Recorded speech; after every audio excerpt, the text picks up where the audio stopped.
Have you ever found yourself arguing in circles with an ignorant ass on the internet? Have you found that regardless of how often you correct them or how much evidence you provide, that some people will simply never admit error? Well, worry no more. This video will show you how to identify these idiots and teach you how to successfully diffuse drama before it ever begins.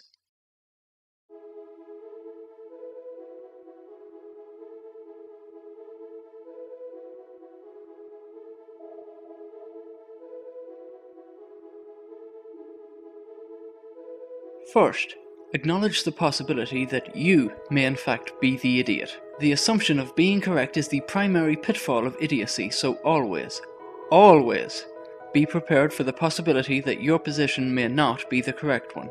We all have the right to be dumb from time to time, but only true idiots fight to be wrong. If it turns out you were wrong, admit it. Thank the person for enlightening you and move on. No qualifications, no mental gymnastics, no exceptions. We will see what happens to people who deviate from this course throughout the rest of this video. Pay close attention to the other person's argument and make sure they're really saying what you think they are. If there is any ambiguity, ask them to clarify.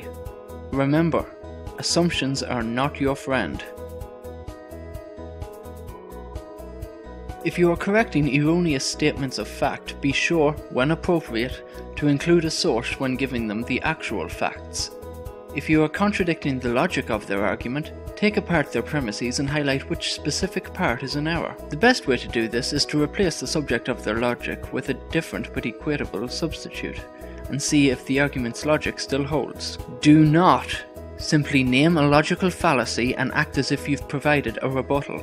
Nearly all people who do this don't actually understand the definitions of the fallacies they cite, and end up making themselves look both smug and ignorant.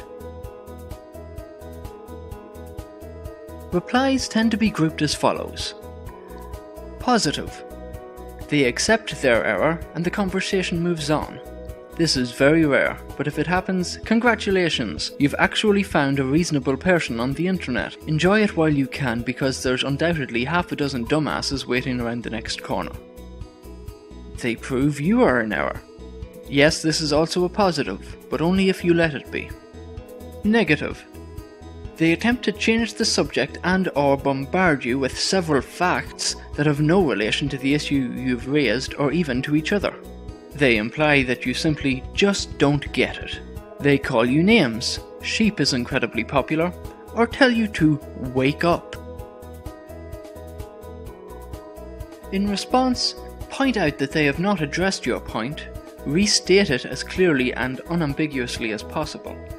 Tell them that you have no problem discussing any of the other issues they have raised, but you will not bounce from topic to topic, but instead you will deal with one point of fact at a time. If you are foolish enough to take their bait and follow these red herrings, you will find yourself caught in a cyclical argument which never goes anywhere. If they still refuse to address the substance of your argument, move on to the final and most important step.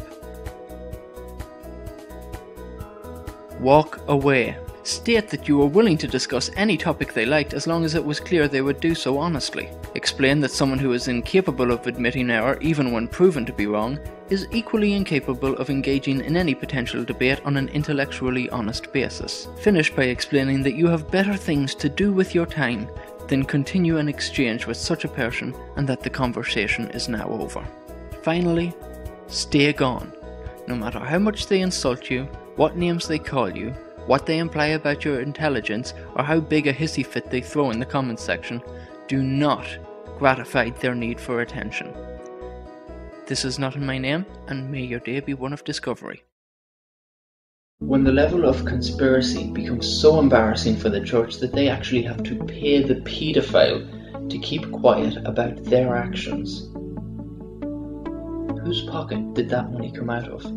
Yours. Every last penny of it.